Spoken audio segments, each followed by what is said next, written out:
Hey guys, today I'm going to show you how to do an alternative version of my Chewy Chocolate Chip Cookies.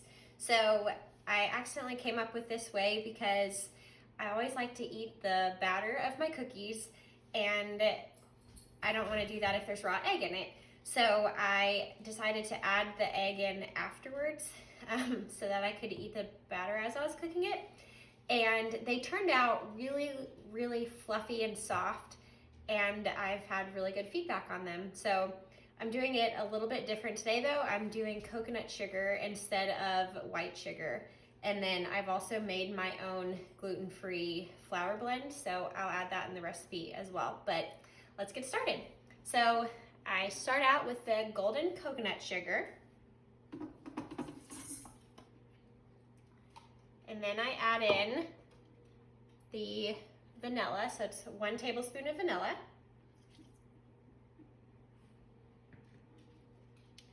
Half a cup of light olive oil, or extra light. Don't worry, it doesn't taste like olive oil. And half a teaspoon of baking soda. And 1/16 a teaspoon of salt. So I'm gonna go ahead and cream everything together in my blender here. Okay, once it's all blended together, I'm now going to add in the flour.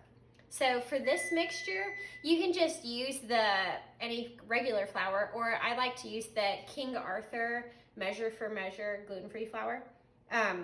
But this one I decided to do something different and I made it myself. So it's a half a cup of buckwheat flour, half a cup of oat flour, 1/4 a cup of almond flour, and then 2 teaspoons of not xanthan and not guar. So it's actually a potato starch, so it helps everything to stay together. So I'm gonna add that in.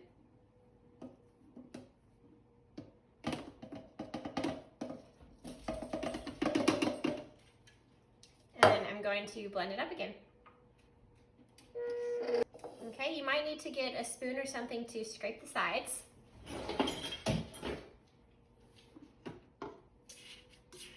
Just to make sure everything gets mixed in. And I'm going to taste it.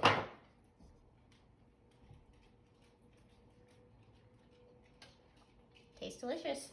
So it's a little bit darker than what you would see a normal chocolate chip cookie batter, just because of the buckwheat. Buckwheat is kind of like a dark brown gray color, but it tastes delicious. Okay, so now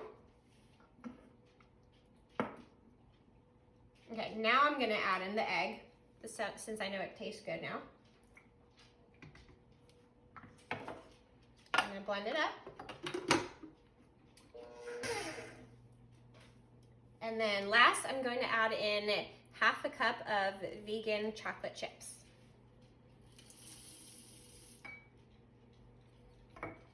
And I'm just gonna slowly mix these in. Okay, and now I'm going to scrape down the sides. Make sure everything is all mixed together. And I'm going to show you what it looks like. So like I said, it's going to be a little bit darker just because of the buckwheat flour, but I promise it's still going to be delicious. So the next step is to form the dough into little balls and put them on a baking sheet. I'm gonna throw them in the oven at 375 for about, I'll probably start it at 10 minutes and check it up until 15 minutes and see when they should come out. So they should be looking a little firm, cooked all the way through, but still soft on the inside. So I like to use this cookie scoop. It's easy to get out, and then all of the cookies are the same shape.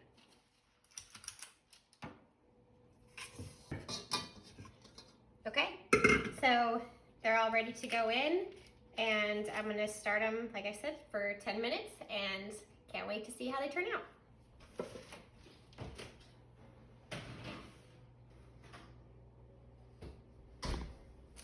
They look perfect. So I'm going to just set them right here, and I'm gonna let them cool for about, I don't know, probably 5 minutes. And then I'll take them off of this tray and put them on a cooling rack, and then they'll be ready to eat. So I probably could have put a little bit more space in between the cookies, but I didn't feel like using 2 trays. But anyways, I can't wait to try these, and I can't wait for you to try them out as well.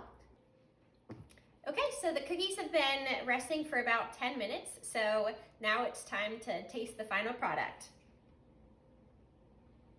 They're firm, yet they feel pretty soft at the same time, and we'll see when we break it apart what it's like. Ooh, seem like a chewy texture. They're very soft, and I'm gonna give it a try.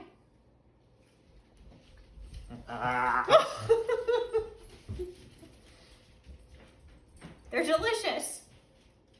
I think Josh thinks the same. Josh, what do you think?